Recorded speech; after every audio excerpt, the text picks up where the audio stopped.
don't go straining at the credibility of this material until you take a test of it. There are many of you, many in the field, when you say a whole track process, they say, oh, you believe in past lives. Oh, we're not talking about past lives. We're talking about the whole track. Actually, your messed body only has one life. It gets born and it kicks the bucket. And that's that. 70, sometimes less. Much less if you get married or anything like that. So here's your whole track compared to this other track. Your whole track process appears to something that nobody ever processed before because nobody could really locate.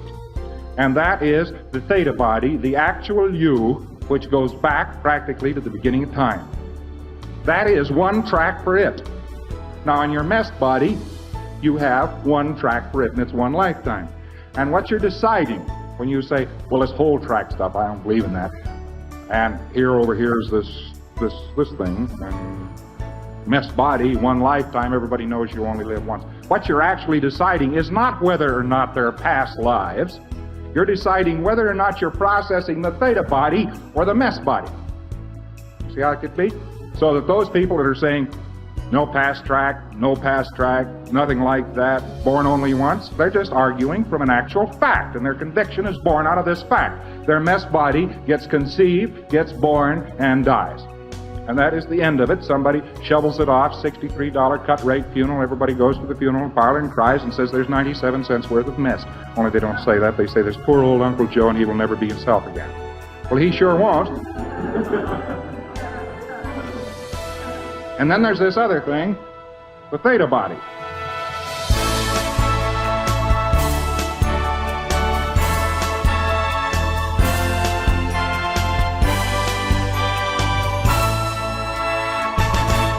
Now, there's various ethical codes.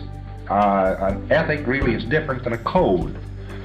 People can be beaten into being moral, but they can never be beaten into being ethical. Because an ethic requires a very good estimation of force. You have to be able to judge to be ethical. And one of the first things they tell a people that they only want to be moral, the first thing a ruler will tell a people that he only wants to be moral is to tell them that they mustn't judge anything. And then he lays in a code of morals with a club. You see? And then he expects them to live up to it and punishes them if they don't. Now an ethic is something else. Self-determinism's basic intent as it goes up the tone scale could be said to be in the direction of a code. The unaberrated individual follows this code more or less instinctively. Every time it has been violated, it has been an aberration. And this tells you at once, gives you some kind of a measure of your aberration of the pre-clear, and at the same time provides an ethic code which could actually be lived up to. 1, never desert a comrade in need, in danger, or in trouble. 2, never withdraw allegiance once granted. 3, never desert a group to which you owe support. 4, never disparage yourself or minimize your strength or power. 5, never need praise or approval, never need sympathy. 6, never compromise with your own reality. 7, never permit your affinity to be tampered with or alloyed. 8, do not give or receive communication unless you desire it. 9, your self-determinism and your honor are more important than your immediate life.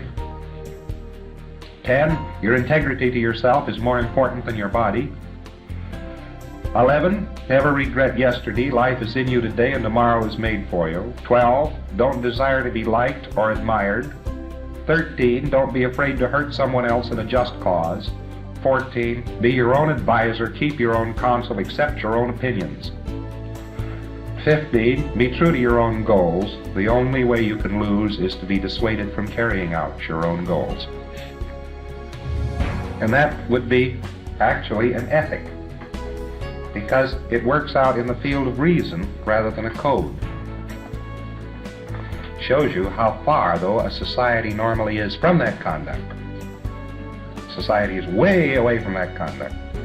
it would be utterly impossible to be right and be a Homo sapiens. This is a complete impossibility. How wrong can you get? Man.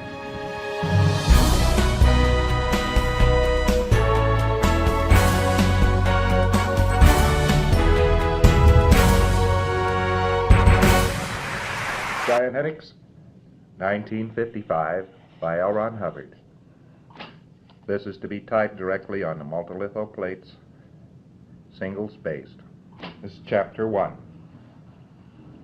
Why should anyone want to know anything about the human mind? And for that matter, why should anyone believe that knowledge of the human mind is either unobtainable or undesirable? Why should men, ostensibly seeking answers to the mind, stray so far from it as to examine rats and entirely avoid looking at human beings? And why should anyone, pretending to treat the mind, stray so far afield as electric shock? Paragraph. The answers are relatively simple. Anyone who knows the structure, function, and dynamics of the human mind is very difficult to control.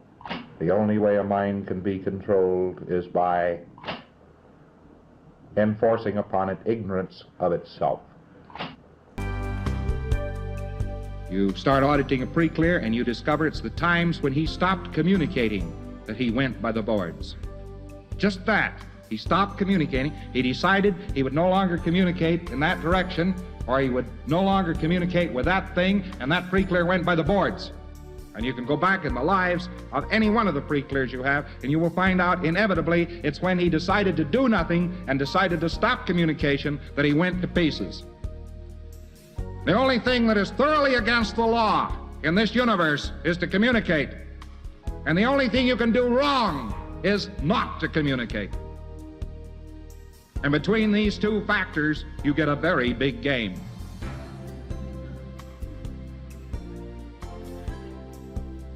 Another thing you can do wrong is to be there. Your parents ever slap you around? Ever say you got muddy shoes, you should comb your hair, why don't you brush your teeth, why don't you mind your manners, why don't you get to school in time? Your parents ever do this to you? Do you know what the crime was? You were there. That's the only crime. And let's suppose that for a moment they didn't notice you were there, and you started to communicate. You said, Mama, can I have an apple? Second crime, which is the first and only crime, to communicate. If you cried, don't. If you yelled, don't. Don't communicate. Well, there's one thing that we will never learn. There are a lot of things we have learned, organizational. But whatever the aims, whatever the goals, the Dianetic, Scientology, or the various organizations or people connected with them, there's one thing I know fairly sure, that they will never completely learn. They will never learn to stop communicating.